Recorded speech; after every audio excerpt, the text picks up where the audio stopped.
여러분, 우리가 지금까지요, 요한복음 1장을 벌써 6번째 이렇게 하고 있습니다.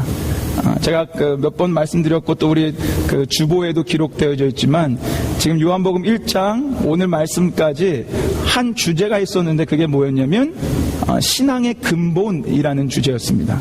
기억이 나십니까? 저희가 신앙의 근본이라는 주제를 가지고 요한복음 1장 1절서부터 오늘 말씀까지 우리가 계속적으로 보고 있는 거예요. 신앙의 근본. 다음 주부터는요, 본격적으로 예수 그리스도의 공생애가 시작됩니다. 예수님의 일대기가 시작된다라는 말씀입니다. 그러나 오늘까지는 예수님이 직접 등장하지 않고 우리가 먼저 봐야 되는 말씀, 근본적인 말씀들이 먼저 선포되었다라는 얘기입니다. 그래서 지금까지 선포되었던 그 신앙의 근본의 그 시리즈 말씀을 좀 정리해야 됩니다. 그래야 오늘 말씀이 더 이해가 되고 더 이렇게 잘 연결이 될 것입니다. 저희가 신앙의 근본이라는 주제로 말씀으로 제일 처음 들었던 말씀이 예수님이 누구신가에 대한 대답이었어요. 예수님이 누구시냐라는 대답에 그 요한복음 1장 1절에서 3절에 뭐라고 말씀하셨냐면 예수님은 이 세상을 지은 창조주라는 것이었습니다. 그리고 만물을 짓고 또 그 만물을 주관하고 계신 주관자였다라는 거였습니다. 그리고 두 번째로 예수님 소개가 뭐였냐면 그분이 이 땅에 어둠을 몰아내러 내려오신 참 빛 되신다라는 거였습니다. 그래서 우리는 그분을 통해서 어둠이 사라지고 우리 안에 새 생명이 들어올 수 있게 됐다라는 그 말씀을 보고 그분의 소개를 들었습니다. 그리고 나서 바로 뭐였냐? 하나님의 자녀가 되는 권세였습니다. 그런 창조주, 주권자 되신 분을 영접하고 믿었을 때 Who am I? 그때는 내가 누구냐라는 거예요. 처음엔 Who is Jesus입니다. 예수님이 누구냐라는 겁니다. 근본적인 말씀이었어요. 우리가 믿는 주체가 누구냐는 거였고 그 두 번째가 Who am I? 근데 우리가 예수님을 믿으면 그러면 나는 누구냐라는 거였습니다. 그때 하나님이 주신 말씀이 예수님을 영접하면 너희는 영원한 하나님의 자녀가 된다라는 거였습니다. 그러면서 자녀가 되는 권세를 보았어요. 세 가지를 보았습니다. 첫 번째가 뻔뻔함이었습니다. 뻔뻔함을 가지고 하나님 변치 않는 그 사랑으로 우리를 선택해서 자녀 만드셨으니까 하나님께 나오라는 말씀이었습니다. 두 번째, 그 뻔뻔함을 가지고 하나님께 땡깡을 놓을 수 있는 권세가 있다는 거예요. 하나님께 마음껏 우리가 간구할 수 있다는 거였습니다. 그리고 세 번째 권세가 하나님께서 예수 그리스도 그 넘치는 은혜의 소유자인 예수 그리스도께서 우리에게 은혜 위에 은혜, grace upon grace, 계속적으로 은혜를 부어주시고 또 부어주신다라는 것입니다. 그것도 누구에게요? 하나님의 자녀에게 끊임없이 계속적인 은혜를 부어주신다라는 거였습니다. 우리가 그 말씀 들어보았어요. 이것들은 신앙의 근본입니다. 우리가 믿는 분이 누군지에 대한 말씀이었고 그 믿는 우리가 누군지에 대한 말씀이었어요. 그런데 여기서 신앙의 근본은 멈추지 않습니다. 여기까지만 선포된다고 신앙의 근본은 멈추지 않아요. 신앙의 근본은 오늘 말씀을 선포해야 완전하게 멈출 수가 있습니다. 제가 예배소서 강의 때 몇 번이나 강조했지만 그리스도인들은 은혜로 예수님을 믿어 하나님의 자녀가 된 것으로 끝나는 것이 아니라는 거예요.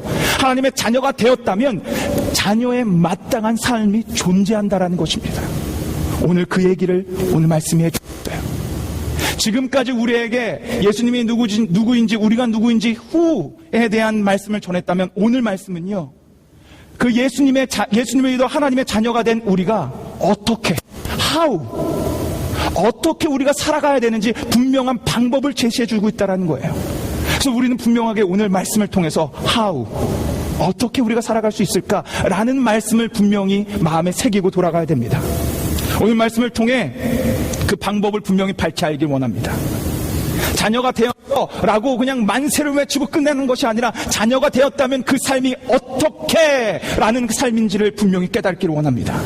이런 기대함으로 여러분이 오늘 이 말씀을 통해서 정말 하나님의 자녀로 전환점이 되는, 아니 시작점이 되는 그런 말씀이 되기를 주님의 이름으로 소망합니다.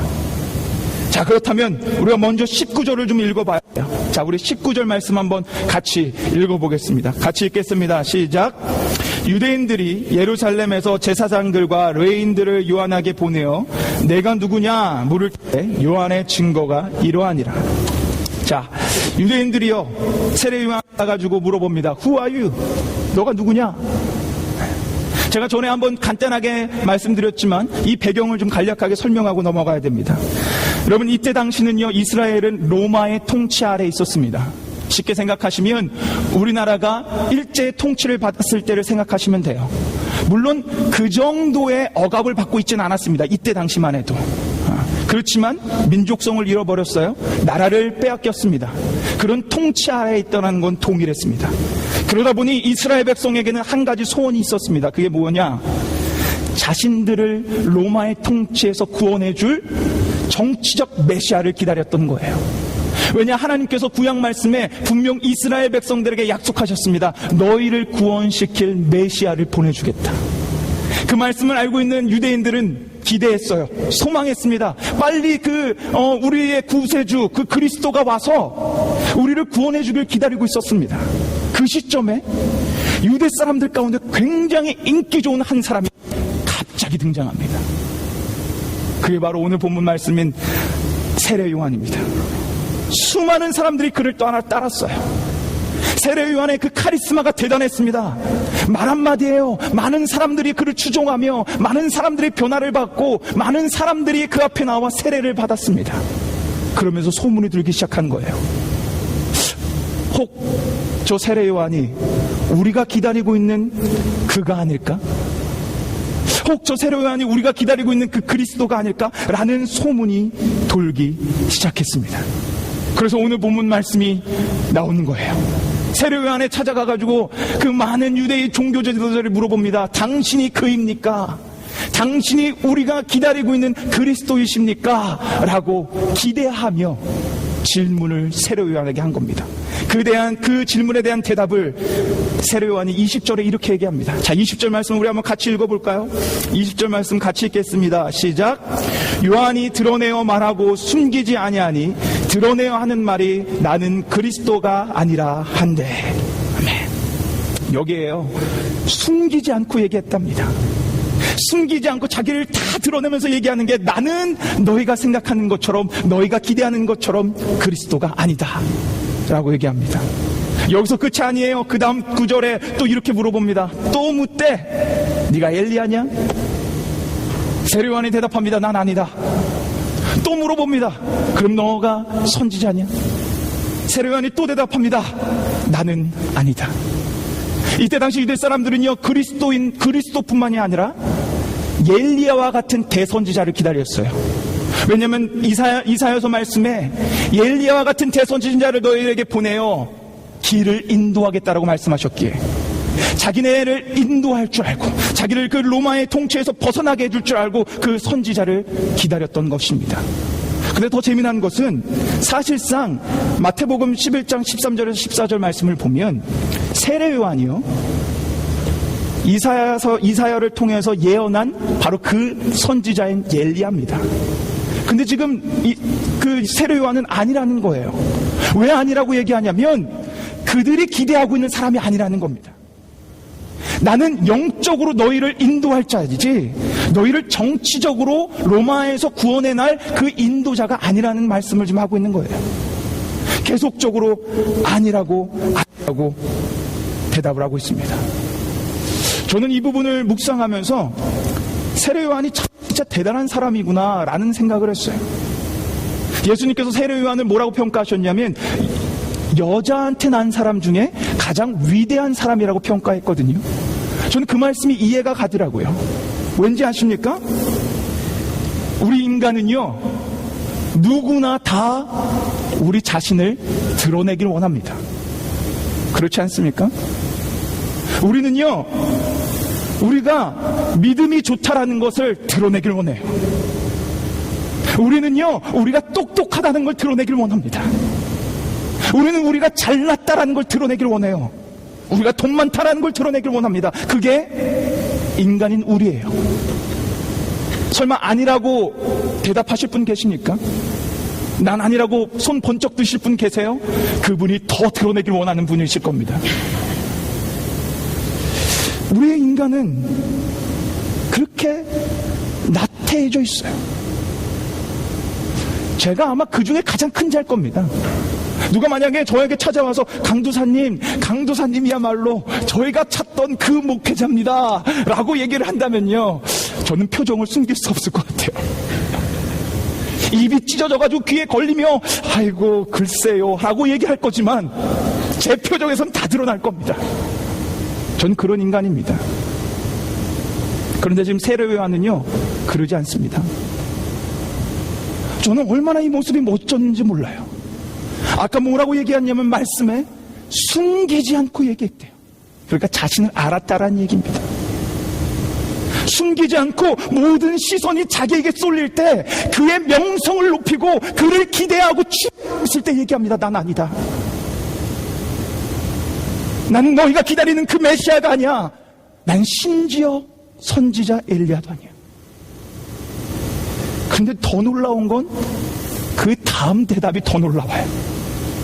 세례요한의 이 멋진 행보가 여기서만 멈추는 게 아니라 더 그 다음에 멋진 모습을 우리에게 보여주고 있다는 겁니다. 자, 그 다음 절에 유대인들이요 하도 답답해서 또 묻습니다.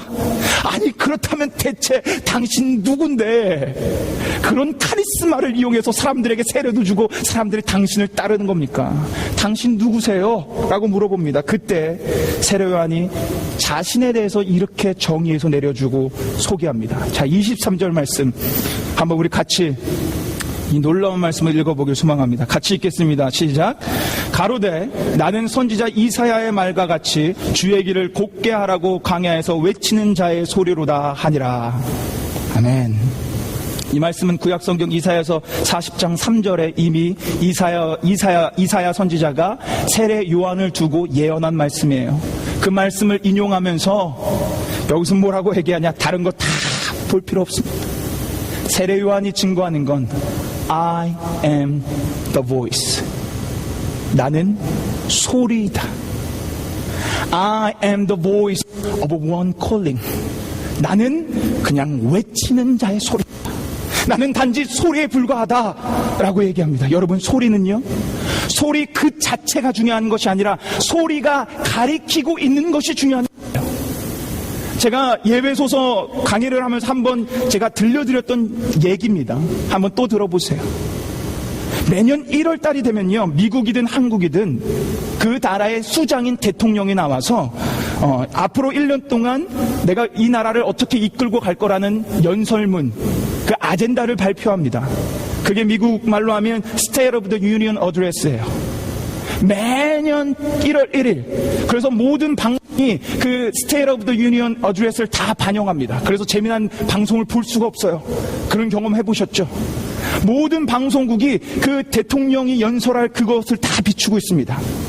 그 아젠다를 발표할 시간이면 그 회관 안에 상하 의원 모든 국회의원들이 모여 있어요. 미국의 많은 국회의원들이 모였습니다. 그러다 보니 너무 시끄러워요.